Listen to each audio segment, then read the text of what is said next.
감사드립니다. 하나님 말씀 마태복음 21장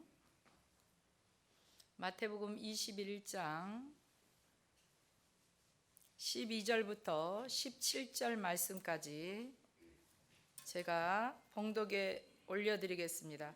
예수께서 성전에 들어가사 성전 안에서 매매하는 모든 사람들을 내쫓으시며 돈 바꾸는 사람들의 상과 비둘기 파는 사람들의 의자를 둘러 엎으시고 그들에게 이르시되 기록된 바 내 집은 기도하는 집이라 일컬음을 받으리라 하였거늘 너희는 강도의 소굴을 만드는도다 하시니라. 맹인과 저는 자들이 성전에서 예수께 나오매 고쳐주시니 대제사장들과 서기관들이 예수께서 하시는 이상한 일과 또 성전에서 소리질러 호산나 다윗의 자손이여 하는 어린이들을 보고 노하여 예수께 말하되 그들이 하는 말을 듣느냐. 예수께서 이르시되 그렇다. 어린 아기와 젖먹이들의 입에서 나오는 찬미를 온전하게 하셨나이다 함을 너희가 읽어본 일이 없느냐 하시고 그들을 떠나 성 밖으로 베다니에 가서 거기서 유하시니라. 아멘. 그래서 종교개혁주일에 대한 말씀을 주시겠습니다. 기도하시겠습니다. 존귀하신 아버지, 오늘은 전 세계가 기억하여 지키는 종교개혁주일입니다. 그동안 우리가 어떻게 살아왔는지 돌아보고 스스로를 변화시키며 또 잘못된 것을 회개하고 하나님 앞에 부끄러움 없이 설 수 있는 교회와 성도들이 되도록 우리를 돌아보고 말씀으로 새롭게 하는 시간을 갖고자 합니다. 주의 성령께서 우리와 함께 해주시어서 마음과 생각을 새롭게 하여 주님 앞에 온전히 서도록 은혜를 베풀어 주시옵소서. 예수님의 이름으로 기도하옵나이다. 아멘. 할렐루야. 옆 사람 쳐다보면서 축복합니다. 축복합니다. 한 번 더 존경합니다. 존경합니다. 오늘은 10월 31일이 종교개혁일인데 1517년입니다. 그러니까 지금부터 503년 전에 종교개혁이 시작이 되었다. 물론 그 이전에도 시작이 됐습니다만 기본적으로는 그날을 정해서 우리가 종교개혁으로 또는 그날을 또 기억해서 종교개혁주일로 지키고 있습니다. 우리가 기복적인 마음만 가지고 내 문제, 내 자녀 문제, 내 사업 문제 여기다만 집중을 하면 이런 종교개혁과 같은 생각은 나에게 아무런 의미가 없을 수 있지만 우리 하나님의 자녀되고 교회의 일원이 된 성도라면 종교개혁의 의미를 되새겨 봅니다. 역사적으로 되새겨 보고 현재 우리가 어떻게 살아갈 것인가 오늘 생각해 보는 시간을 갖고자 합니다. 16세기 초에 이렇게 종교개혁이 일어난 것은 당시의 교회, 그때도 교회입니다. 그때는 공교회라 그래서 캐톨릭, 가톨릭이라는 용어를 썼습니다. 가톨릭 교회의 타락으로 인하여 분연히 일어났던 종교개혁의 상황을 보게 되는 것이지요. 오늘날에도 한번 우리가 되돌아보면 교회의 위험성은 두 가지 정도가 되는데 세속주의가 교회로 들어오는 것, 그 다음에 신학적 타락으로 인한 자유주의가 교회에 들어오는 것. 물론 이단 사이비는 원래 악한 거니까 배제를 하고 정상적인 교회인데 세속주의와 자유주의 신학이 두 가지가 현대 교회의 가장 위험한 요소라 이렇게 볼 수가 있습니다. 세속주의라는 것은 대형교회 중심으로 이루어져 간다 볼 수 있는데 어떤 면이냐? 사람들의 마음속에 목사님의 마음속에 교회만 크면 장땡이다. 그리고 사람만 많으면 누가 나를 건드려? 이런 개념이에요. 우리 교회는 돈도 많아, 재산도 많아, 성도도 많아. 우리 교회는 하나님이 기뻐하시는 교회야. 딱 이런 개념이 세속주의예요. 물량주의, 세속주의의 개념이죠. 그래서 이 세속주의는 대형교회 중심으로 온전히 자리를 잡았어요. 반대로 자유주의 신학의 개념은 하나님의 말씀은 인간이 지은 책이야. 하나님이 우리에게 주신 말씀이 아니라 사람이 종교적으로 지어낸 말이고, 창세기나 이런 것들은 당시에 전래되려오는 신화나 이야기들을 모아서 짜집게 해놓은 책이야. 그러니까는 하나님이 주신 것이 아니라 그 당시의 상황을 정리해 놓은 시대적인 역사에 불과해. 이렇게 해서 성경을 하나님의 말씀으로 받아들이지를 않고 인간의 생각과 판단으로, 이성주의죠, 그런 것들로 하나님의 말씀을 비하시켜서 나아가는 것. 그래서 교회의 형태나 이런 것들을 중요시 여기지 않죠. 이런 것들은 어디에서 일어나느냐? 신학교에서 시작이 되겠지만 주로 작은 교회에서 나타나는 현상이에요. 갑자기 예배에 우리는 예배의 갱신을 위한다 그러면서 갑자기 유행가를 부르거나, 갑자기 교회 안에서 유행가 대회를 하거나, 갑자기 찬송가도 유행가로 바꿔 부르거나, 별짓을 다 하는 교회들이 많이 생겨나고 있다는 점이에요. 성도들은 신선하다, 좋다 그러고 하지만 그것이 실질적으로는 세속과 비슷하면서도 근본적으로 자유주의 사상에 근거한 타락이라 볼 수가 있겠습니다. 이런 상황이 되다 보니까 영혼에 대한 관심이 시들어지고, 세속주의든 자유주의든 간에 영적인 생명에 대해서 관심이 줄어드니까 사람들은 현 시대에 대한 애착만 갖고 현재 내가 살아있는 동안에 것만 기대를 하지, 하나님의 나라에 대한 소망이 식어버리거나 아예 하나님의 나라는 없다, 이런 식으로 흘러가는 성향들이 나타나는데, 이것이 바로 양면의 타락을 가져오는 현대교회의 특성이다, 이렇게 볼 수가 있겠습니다. 그러므로 개혁이라는 건 뭐냐? 뒤집어 엎거나 때려잡아 죽이거나 그런 뜻이 아니라 잘못되어져 가는 것을 바르게 한다는 뜻이에요. 잘못되어져 가는 것을 다시 새롭게 하여 바르게 세우는 것을 우리가 개혁이라는 용어로 사용한다고 보시면 되겠습니다. 첫 번째 문제인 종교개혁은 어떻게 시작이 됐는가? 종교개혁의 시작을 보면 영국의 위클리프가 먼저 시작을 하긴 해요. 설교자가 되어 전 세계를 떠돌며, 물론 당시에는 유럽 사회겠죠, 떠돌며 돌아다니면서 잘못된 것, 하나님의 뜻에 맞지 않는 것을 지적하면서 나가자 캐톨릭의 경고를 받는 수준에서 그 당시에는 좀 끝났지만, 그 다음에 또 누굽니까? 스위스에서는 쯔빙길리가 일어나서 스위스를 개혁교회로, 하나님의 말씀에 선 교회로 세워나가기를 시작하니까 캐톨릭에서 군대를 일으켜서 쯔빙길리를 공격해서 전쟁이 나고 쯔빙길리가 죽임을 당하면서 쯔빙길리의 개혁이 중단이 되는 사태가 일어났어요. 체코에서는 후스라는 사람이 종교개혁을 일으켜서 말로 다 할 수 없이 거의 100만 명에 이르는 사람들이 따르며 개혁을 부르짖게 되는데, 캐톨릭에서 로마로 와라, 너와 대화를 해서 우리가 고칠 건 고치고 네 의견도 좀 수렴하겠다. 그래서 로마로 불러가지고 법정에 세워서 사형 선고를 내려서 불태워 죽여버려요.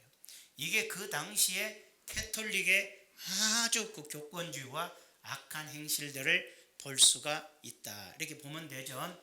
그 후에 루터가 일어나서 이제 잘못된 것을 지적을 하는데, 자, 가장 기본적인 것은 무엇 때문에 이 종교개혁의 시발점이 되느냐?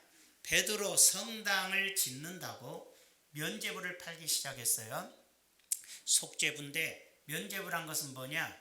지옥에 가 있는 네 부모님을 이 면죄부를 사게 되면 지옥에 있는 네 부모가 천국에 가게 되고, 연옥은 없는데 가톨릭은 연옥이 있어요. 연옥에 있는 너의 형제가 지금 연옥에서 천국까지 못하고 있을 때 면죄부를 네가 사주면, 그의 이름으로 사주면 연옥에 있는 너의 형제가 천국으로 바로 올라가게 된다. 그리고 너도 이 땅에 살아가면서 선한 일이나 착한 일, 좋은 일을 네가 행하지 않아서 네가 천국에 들어가기에 너의 선행이 부족한데 네가 이 면죄부를 사면 네가 선행을 하게 되므로 바로 이렇게 네가 천국에 갈 수 있는 선행을 살 수 있다. 기본이 어디 있느냐? 성 베드로, 성 요한, 성 바오로 이런 식으로 많은 성자들과 어거스틴 이런 수많은 성자들이 있는데 이 성자들은 아주 살아가면서 선한 행실을 많이 하여 선행으로 천국을 가고 선행으로 그들이 남겨놓은 선행을 교회가 가지고 있다. 말이 돼요? 교회가 어떻게 선행을 가지고 있어요? 그들이 천국 가고도 남은 선행을 가지고 있어서 그 선행을 너희가 사는 것이다 이렇게 가르쳤어요. 그러니까 성경에도 없고 하나님 말씀에 부합되지 않는 거짓된 말로 속여서 그 선배들이 성인들이 남겨놓은 선행을 너희가 사서 너희들의 부족한 선행을 채워라. 이게 뭐죠? 천주교는 선행을 통해서 천국 간다고 가르치는 거예요. 착한 일을 하면 천국 간다. 그러니까 천주교는 불교나 유교나 다 똑같은 사고를 가지고 있어요. 그러니까 성경에 없는 내용이니까 결국은 이제 루터나 많은 개혁자들이 이 구원론이 잘못됐구나. 그리고 죄를 용서해 주는 것이 교황이 죄를 사해 주고 교황의 말은 예수님 말씀처럼 절대로 오류가 없어서 교황의 말은 곧 하나님 말씀이야. 이것도 지적이 되는 거죠. 이러한 부분들을 95개의 조항을 만들어 피텐베르크 성당문에 붙여놓고 잘못된 것을 이제 새롭게 하라는 외침과 더불어서 종교개혁이 시작이 되죠. 그게 바로 1917년 10월 31일이었기 때문에 10월 마지막 주일을 종교개혁주일로 우리가 받아들이고 그럼 우리 현재의 교회는 어떤 면을 새롭게 해야 되나 무엇이 잘못되었나를 되돌아보나 이것을 되새기는 것이 종교개혁주일의 의미라 이렇게 볼 수가 있겠습니다. 자, 그러면은 당시에 종교개혁을 일으켰던 이제 개혁의 기치가 뭐였냐? 첫째로 종교개혁의 기준은 오직 믿음이었어요. 즉 말해서 착하게 살아서 천국 가고 그럼 뭐가 되죠? 인간 스스로가 천국 갈 수가 있는 거예요. 어느 누구나 지가 선하게 살면 천국 갈 수 있는 거예요. 그러니까 천주교는 종교다원주의와 연합이 되는 거예요. 불교, 유교 세상에 온통 잡다한 종교와 천주교는 하나가 되는 거예요. 그래서 천주교의 신부님은 절간에 가서 설교하고 중들은 천주교에 와서 설법을 외치는 거죠. 왜? 같다고 보는 거예요. 그러니까 지금에 와서 보면 천주교에는 구원이 있을 수가 없는 거예요. 우리나라 천주교는 그나마 좀 복음적인 게 많아요. 물론 잘못됐지만 다른 나라 천주교는 완전 미신 덩어리예요. 인형을 만들어 놓고 예수님이라고 거기다 인형에 손을 잡고 복 달라고 비는 게 필리핀 남미 가톨릭 이런 다 그런 가톨릭 교회들이 완전히 미신 종교다. 그런 것을 꼭 기억을 하셔야 돼요. 자, 선행으로 구원받습니까? 성경에서 뭐라 그랬습니까? 구원은 오직 믿음으로. 그래서 루터가 들고 일어나는 거죠. 구원은 오직 믿음에 있다. 믿음으로 말미암아 구원에 이르는 거다. 두 번째가 그런데 이 믿음은 하나님의 은혜로 주신 거다. 오직 은혜. 네 스스로 믿을 수 있는 것이 아니라 하나님이 너에게 믿음을 주시는 거다. 오직 하나님의 은혜다. 인간의 힘으로 구원 얻을 수 없다. 하나님이 너를 사랑해서 주시는 은혜다. 세 번째가 그런데 믿음과 이 은혜는 부처님 은혜도 아니고 마호메트 믿음도 아니라 오직 예수 그리스도를 믿고 우리 주님의 은혜다 이렇게 보는 거예요. 그러니까 구원의 딱 그 주관성이 예수에게 있다는 거예요. 그래서 오직 믿음, 오직 은혜. 근데 그 은혜와 믿음은 오직 예수다. 그러면 마지막으로 오직 영광. 그러므로 이제 하나님의 은혜로 믿음으로도 구원받은 이후 우리는 오직 하나님께 영광만 위해 산다. 아멘. 이걸 가지고서 루터의 종교개혁이 기준을 잡고 시작이 됐어요. 루터 다음으로 일어난 사람이 이제 켈빈이라는 사람인데 그분도 더 체계적인 이제 교리 체계를 세워서 교회를 세워가고 신앙의 교리를 정착을 시켜가는데 뭐라고 할까요? 개혁자 칼빈의 5대 교리 체계를 보면 첫째가 인간의 전적 부패. 방송실 빨리 넘겨주세요. 안 듣나 봐 설교를. 인간의 전적인 부패. 무슨 내용이냐면 사람은 아담과 하와가 에덴 동산에서 하나님의 말씀에 불순종하여 선악과를 따 먹고 난 다음에 인간은 전적으로 부패했다. 전적 부패란 뭐냐면요, 완전히 타락했다. 선이 남아있지 않다. 우리가 생각하고 착한 마음, 선한 마음, 동정심 이런 것은 있기는 한데 그것이 구원에 이를 수 있는 선은 절대 아니다. 여러분, 착하던 사람도요, 돈 문제 걸리면 악인이 되잖아요. 착하던 사람도 자기 죽이려면 상대편 죽이잖아요. 선한 마음이 있는 것 같으나 인간은 본질상 타락해서 스스로 구원에 갈 수도 없고 전적으로 타락해서 영적으로 죽은 상태를 말해요.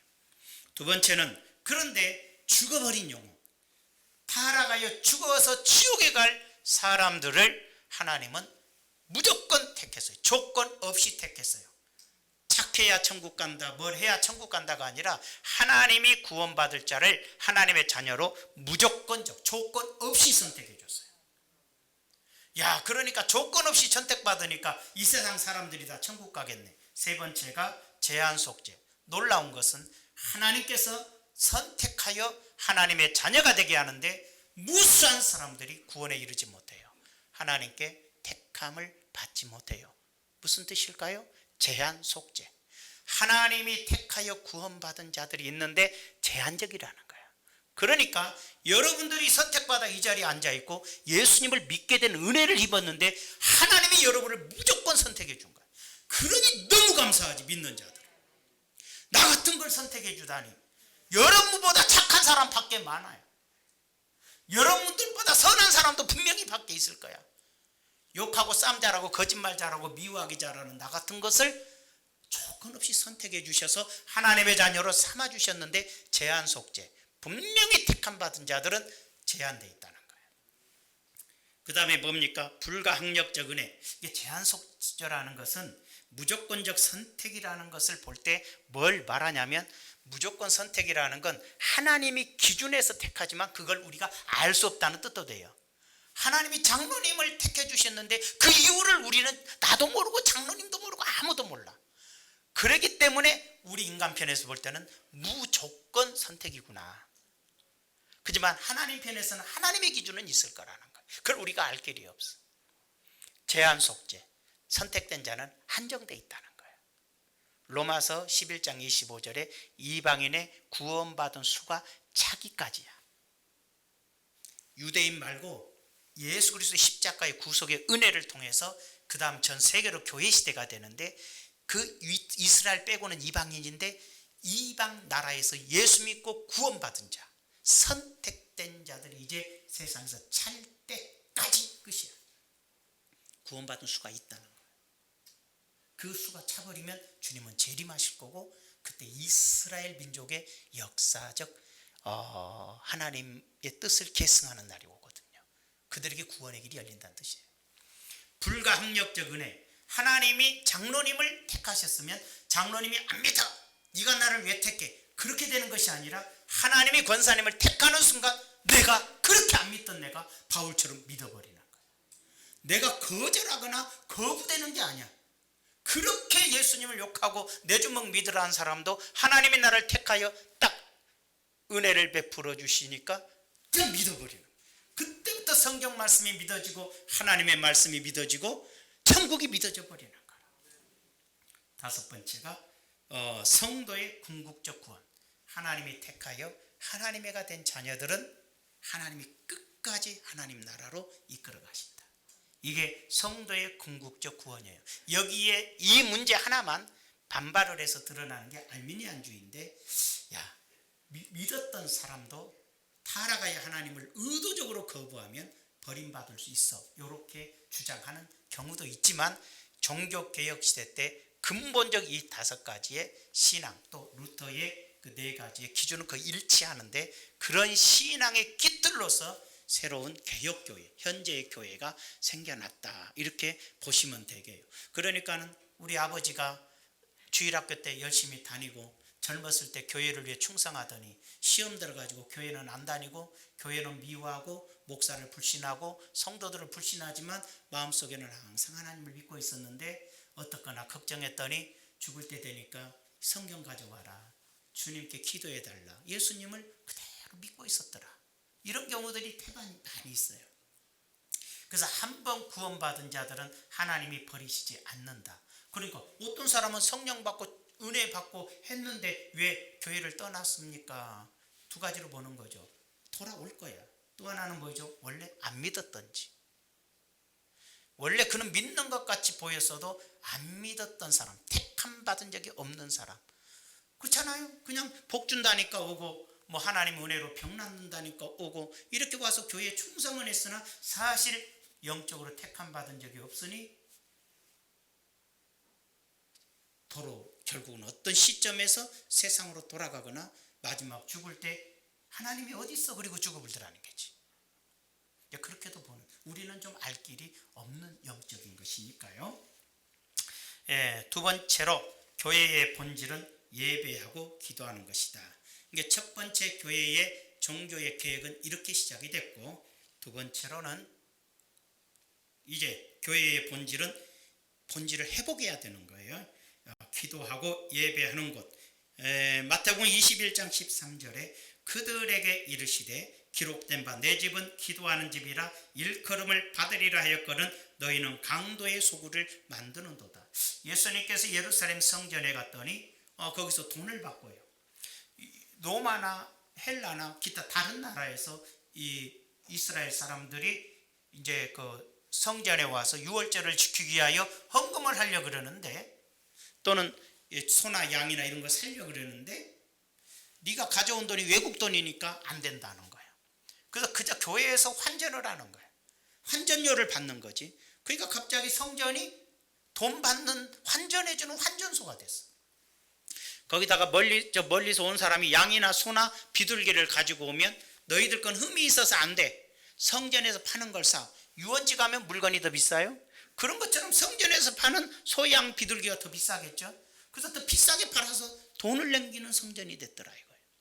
예수님께서 채찍을 들어 치고 상을 엎어버리면서 내 집을 장사하는 집을 만들지 말아라. 이렇게 해서 바로 이 부분이 성전의 정결, 그잖아요. 성전의 개혁, 이렇게 볼 수가 있겠습니다. 오늘날에도 우리가 조심해야 되는 부분이 있지요.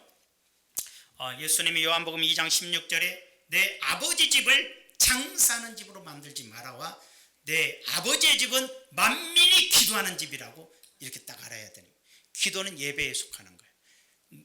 교회는 예배와 기도의 장소다.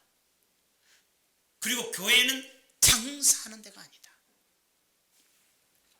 그럼 우리 한국교회가 요즘 개선해야 될 개혁이 필요한 요소가 뭘까? 한번 점검해 봅시다. 첫째로 교회 내의 상업주의예요. 교회가 작을 때 100명, 200명, 500명 이하일 때는 큰 문제가 안 된다고 보는데 1000명, 2000명, 5000명, 10,000명이 넘어가게 되면 교회에서 수건 하나를 찍어도 10,000개를 찍어봐요. 그럼 교회에서 수건 파는 사람이 굉장히 이익을 보겠지. 그러면 이제 교회에 수건 장사가 있으면 이익을 보겠지. 목사님 우리 교회 성도가 10,000명이니까 처제가 수건 사업을 해.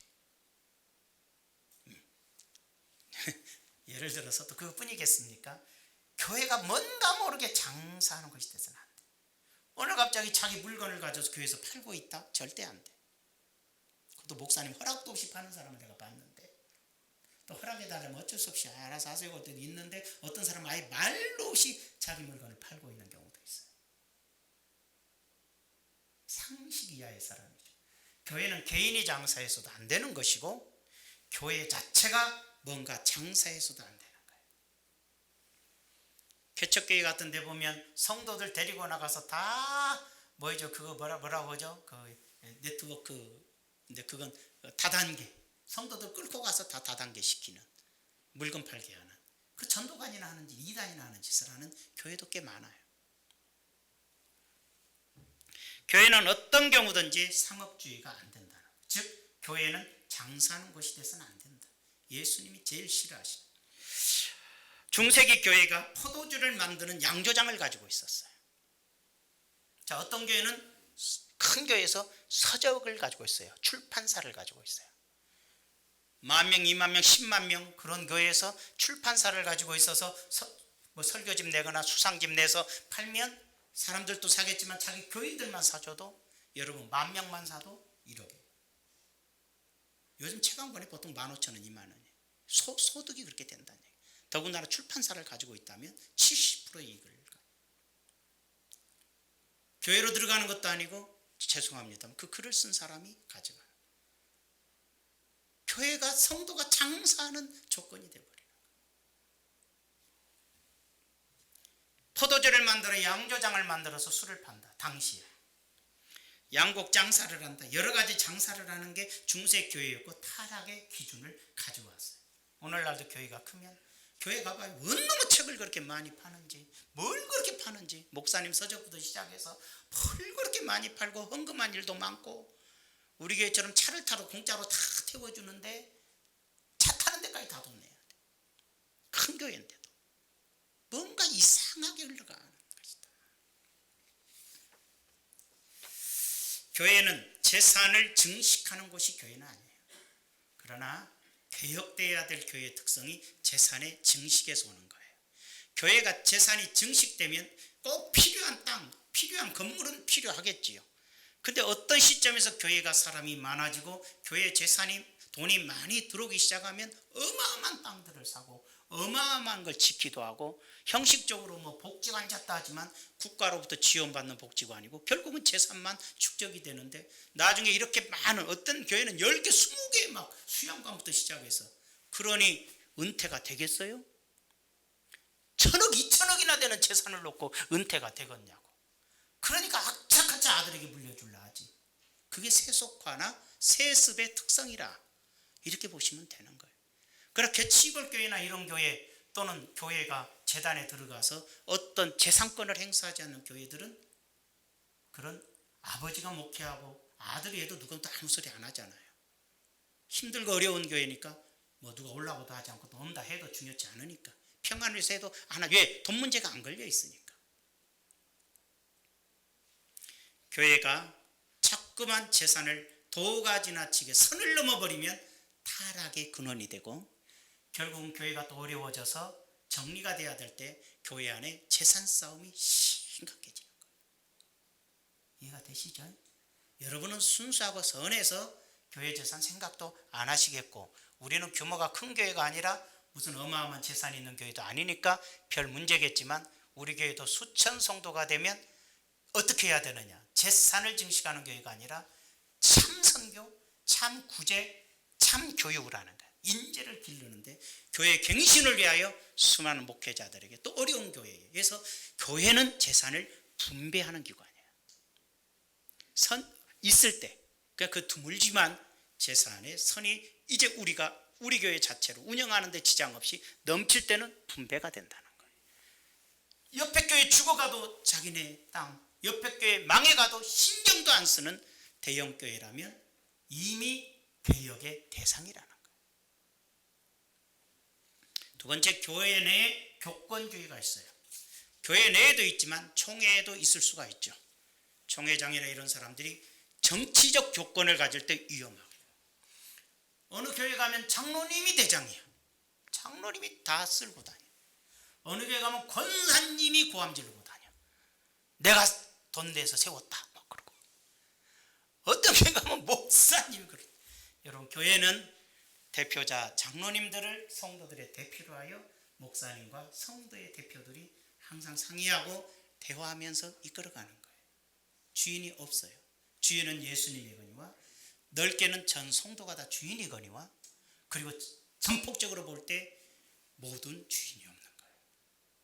그게 바로 교회의 모습이고, 그런 권위주의가 존재해서는 안 된다라는 것을 분명히 알아야 되는 것이지요. 서로 사랑하고 서로 섬기는 곳이지 권력을 행사하고 내가 높네 네가 높네 하는 곳은 아니다.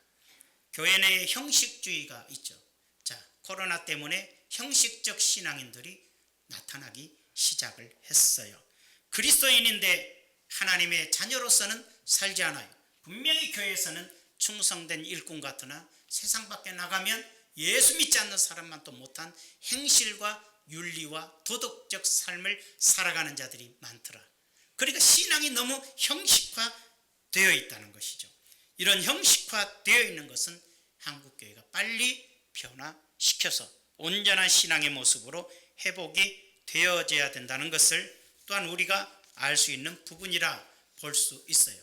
그러니까 교회 내 상업주의, 제가 혼합주의를 뺐네요. 혼합주의 조심해야 돼요. 뭐가 혼합되어져 있느냐? 정치와의 혼합. 그러니까 교회는 분명히 재정 분리, 교회와 정치는 분리가 돼 있어요. 원래 종교와 정치는 분리가 되는 게 법이고 질서인데, 놀랍게도 우리나라는 정치와 교회가 너무나 섞여져 있어요.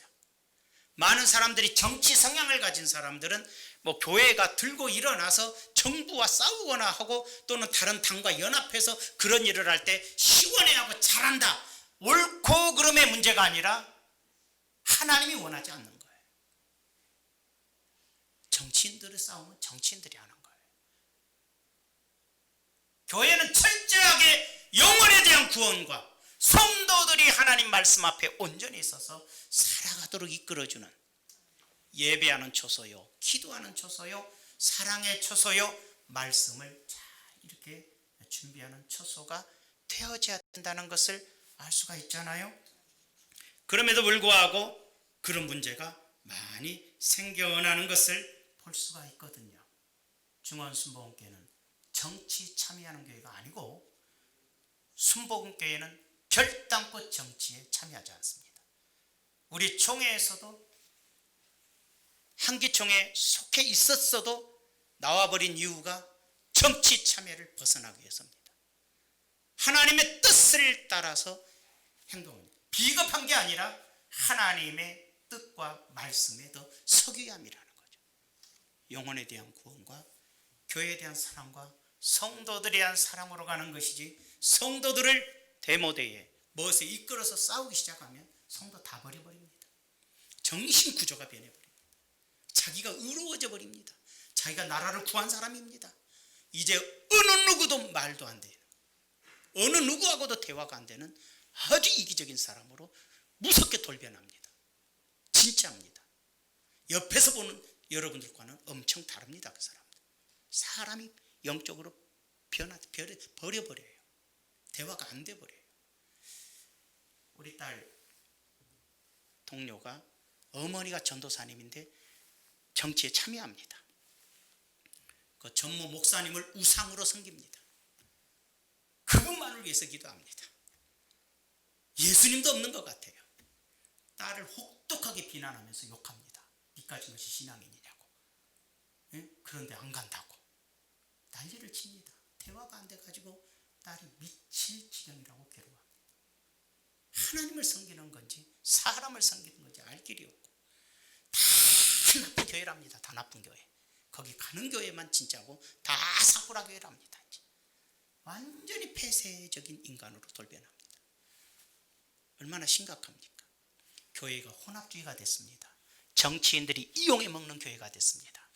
목사들은 정치인들과 같이, 시장 국회의원들과 같이 놀면서 허가되지 않는 땅에 교회를 세웁니다. 교회 세워서 하나님이 도우셨다고요? 불법입니다.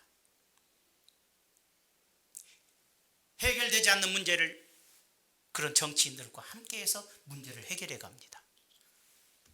논 수천 평 사놨다가 정치인과 사바사바해서 개발지로 만들어버립니다. 목사님들이. 능력 있는 목사입니까? 혼합주의 목사입니까? 그게 우리 한국교회의 실상이었고 지금도 그렇더랍니다. 굶어 죽어도 깨끗하게 살아야 교회 아닐까요? 마지막으로 여호와의 말씀이 회복이 돼야 됩니다. 세 번째죠. 루터의 종교개혁은 성경으로 돌아가자였어요. 캐톨릭이 성경을 성도들에게 나눠주지도 않고 성경을 알지도 못하게 하고 잘못된 걸 말해도 성도님들은 하나님의 말씀인 줄 알고 살아갔던 거예요. 그러니까 면죄부를 팔아도 샀던 것이고 십자군 가면 너의 죄가 다 사해진다고 그러니까 무조건 자기 죄 용서받고 천국 가려고 십자군에다 갔던 거예요. 이런 아주 잘못된 행태와 가르침이 이제 개혁자들에 의해서 잘못됨을 지적하고 성경을 번역하여 이제 국민들에게 나눠주기 시작하면서 성도들에게 성경을 알 수 있도록 했다는 것이지요. 그래서 참된 개혁은 오직 성경으로 돌아가자인 거예요. 성경으로 돌아가자. 네? 성경으로 돌아가자. 자, 어떤 교회 가면 매주 종말로만 얘기합니다. 그런 게 거의 이단됩니다. 사입이 아니면.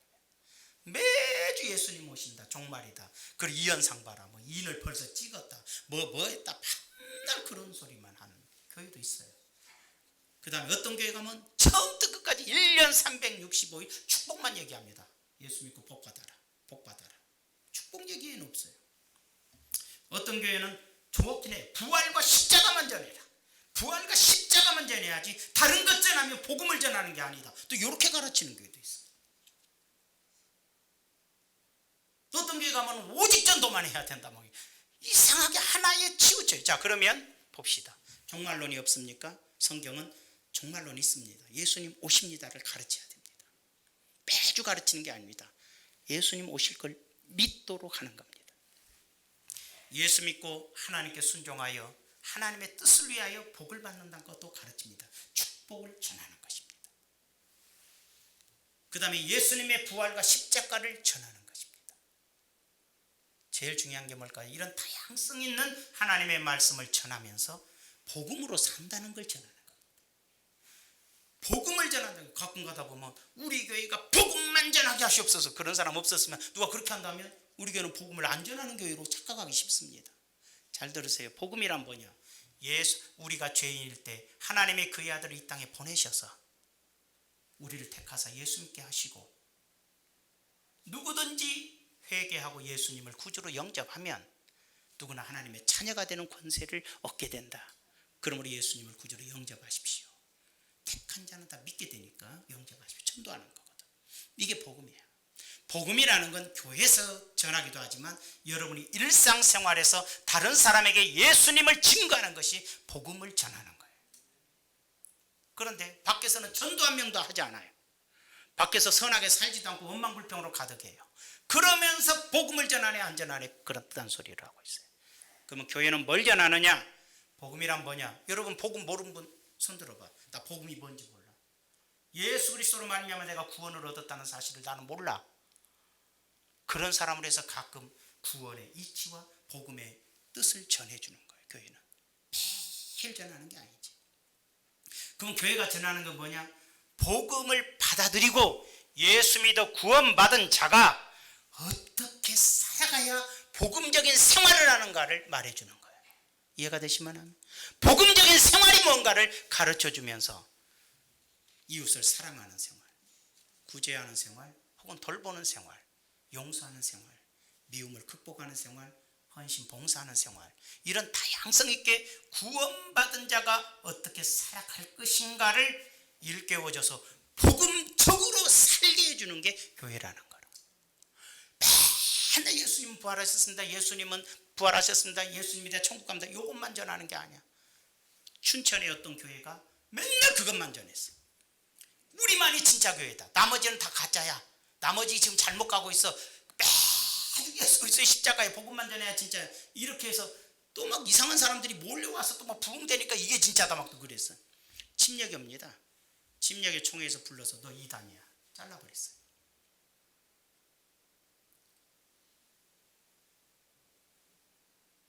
예수 그리스도와 십자가만 매주 전하느냐? 예수 그리스도와 십자가의 구원의 은혜를 믿었으면 이제 십자가의 구원의 은혜를 깨달은 자가 어떻게 살 것인가 해서 성도다운 길을 가르치고 이끌어야 교회인데 어떻게 사는 것은 아무 관심도 없고 계속 그것만 전하면서 우리가 옳은 거야. 이렇게 말해서 그 사람 무릎 꿇고 빌어갖고 용서받았어요. 그 사람 다시는 그런 짓 안 하겠다.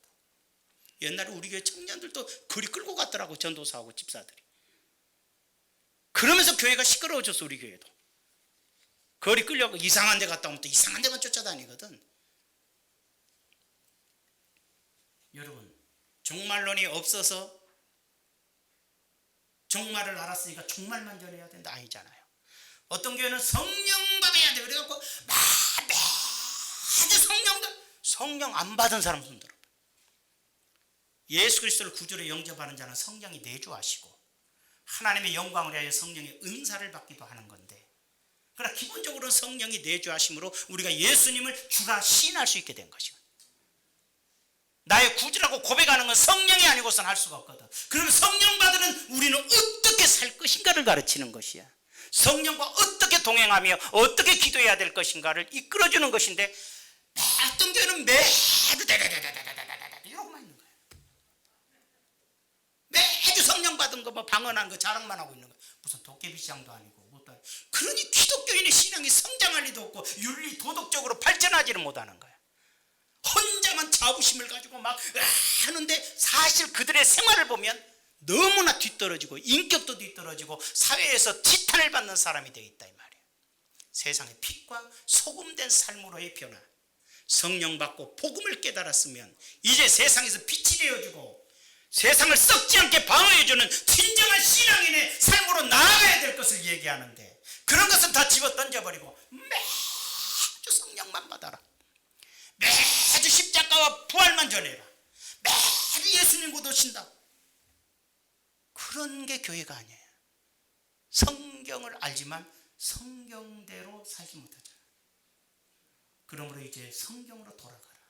순종할 때 복을 받고, 복을 받았으면 하나님의 영광을 위해 살고, 구원은 오직 믿음으로 받는 것이고, 너는 아무 조건 없이 하나님의 은혜로 구원받았으니 오직 하나님의 영광을 위해 살아라, 살아라. 그래서 교회가 살 것을 말해주는 거야. 예수님이 가르쳐 지키게 하라 그랬어요. 승천하시면서 마지막 유언이 예수님이 가르쳐 지키게 하라. 복음을 받아들인 자에게 매주 복음만 받아들이라 할 수 있나요? 여러분, 허탄한 신앙생활에서 그만 벗어나시고 참된 하나님의 말씀 안에서 배우고 익혀 주님의 말씀을 교회 안에서 교회 밖에서 실천하며 하나님의 영광을 드러내는 거룩한 교회 되시기 바랍니다. 거룩한 성도님들 되시기를 바랍니다. 하나님께서 기뻐하시는 중원 순복음교회가 되고 한국교회를 새롭게 갱신해 가는데 앞장서는 중원 순복음교회가 되기를 주의 이름으로 축원합니다. 존귀하신 아버지,